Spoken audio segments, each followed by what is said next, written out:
नमस्कार, आप देख रहे हैं दिल्ली तक। मैं हूं आपके साथ अनुराधा तंवर। स्वतंत्रता दिवस के मौके पर दिल्ली में झंडा कौन फहराएगा, इसको लेकर अब एक नया मोड़ आ गया है, क्योंकि दिल्ली के उपराज्यपाल विनय कुमार सक्सेना ने दिल्ली के गृह मंत्री कैलाश गहलोत को स्वतंत्रता दिवस के मौके पर झंडा फहराने के लिए नामित कर दिया है। आपको बता दें, दिल्ली में झंडा फहराने के लिए मुख्यमंत्री अरविंद केजरीवाल ने इच्छा जाहिर की थी कि उनकी जगह पर शिक्षा मंत्री आतिशी झंडा फहराएं, लेकिन इस मामले पर जबरदस्त विवाद हुआ और अब उपराज्यपाल विनय कुमार सक्सेना की ओर से कैलाश गहलोत को चुना गया है झंडा फहराने के लिए। क्या कुछ कहा है उपराज्यपाल ने, पहले आपको वो बताते हैं, और उसके बाद इस मामले को लेकर किस तरीके से कंट्रोवर्सी हुई और फिर कैसे आज ही आतिशी ने उपराज्यपाल पर निशाना साधा, वो पूरी कहानी बताएंगे।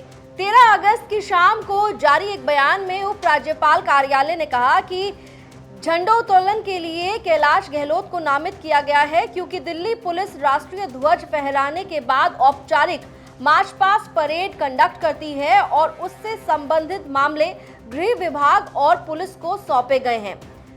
इन बातों को ध्यान में रखते हुए उपराज्यपाल को राज्य स्तरीय स्वतंत्रता दिवस समारोह में राष्ट्रीय ध्वज फहराने के लिए गृह मंत्री कैलाश गहलोत को नामित करने में प्रसन्नता हो रही है।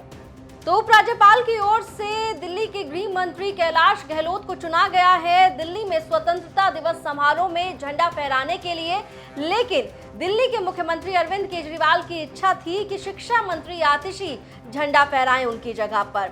और प्रेस कॉन्फ्रेंस की है आतिशी ने आज, और उस प्रेस कॉन्फ्रेंस में आतिशी ने क्या आरोप लगाए हैं उपराज्यपाल पर, ये सुनिए। देखिए, जो तिरंगा है वो चुनी हुई सरकार फहराती है। चुनी हुई सरकार के मुखिया होने के नाते मुख्यमंत्री फहराते हैं, लेकिन मुख्यमंत्री अभी जुडिशियल कस्टडी में है, उन्हें झूठे केस में गिरफ्तार करके जेल में रखा हुआ है। लेकिन मुख्यमंत्री ने अपनी इच्छा जाहिर कर दी है। उन्होंने ये इच्छा जाहिर कर दी है कि उनकी जगह मैं मंत्री के तौर पे झंडा 15 अगस्त को फहराऊं। उन्होंने पहले एक चिट्ठी लिखी तिहाड़ से एलजी साहब को। वो तिहाड़ जेल जहां से सुकेश चंद्रशेखर की हर चिट्ठी एलजी साहब को पहुंचती है, जिस चिट्ठी के आधार पे एलजी साहब सीबीआई इंक्वायरी भी कर देते हैं। लेकिन दिल्ली के मुख्यमंत्री की जब चिट्ठी एलजी साहब को जाती है तो अफसरों से कहला दिया जाता है कि जिसे पर्सनल लेटर बाहर जा सकती है, किसी भी प्रकार की ऑफिशियल लेटर बाहर नहीं जा सकती। ये कानून तो सिर्फ अरविंद केजरीवाल जी के लिए है, ये कानून सुकेश चंद्रशेखर जी के लिए थोड़ी है।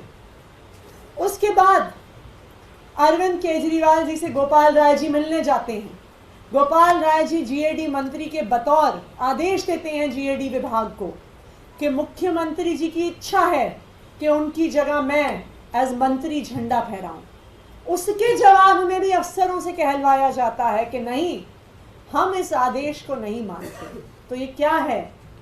ये अंग्रेजों के राज की तरह एक नए भारतीय वाइसरॉय साहब दिल्ली की जनता की इच्छा के खिलाफ, दिल्ली की जनता की चुनी हुई सरकार की इच्छा के खिलाफ जो सरकार चलाने की कोशिश कर रहे हैं, जो एक चुनी हुई सरकार के झंडा फहराने के अधिकार को छीनने की कोशिश कर रहे हैं, इस सब से तानाशाही की बू आती है। तो एक तरफ जहां आपने आतिशी का काफी आक्रामक बयान सुना है उपराज्यपाल को लेकर, तो वहीं दूसरी तरफ आपको ये बता देते हैं कि जब मुख्यमंत्री अरविंद केजरीवाल की ओर से ये इच्छा जाहिर की गई थी कि आतिशी उनकी जगह पर झंडा फहराएं, तो उसके बाद अरविंद केजरीवाल के इस आदेश को कहें या इच्छा को कहें अमान्य घोषित किया गया।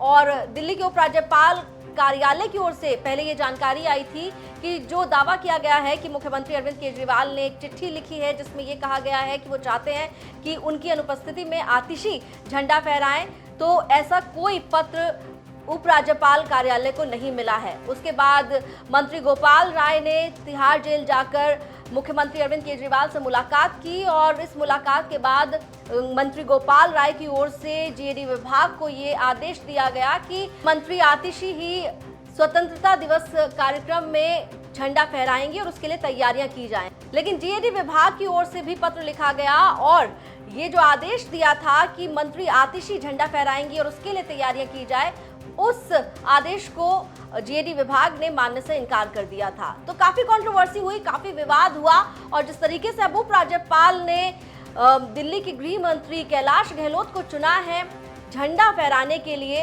अब हो सकता है कि इस मामले में कोई और बयान भी सामने आ जाए, कुछ और बयान सामने आएंगे तो आप दिल्ली तक पर उन्हें देख पाएंगे। दिल्ली से जुड़ी हुई तमाम खबरों के लिए आप देखते रहिए दिल्ली तक।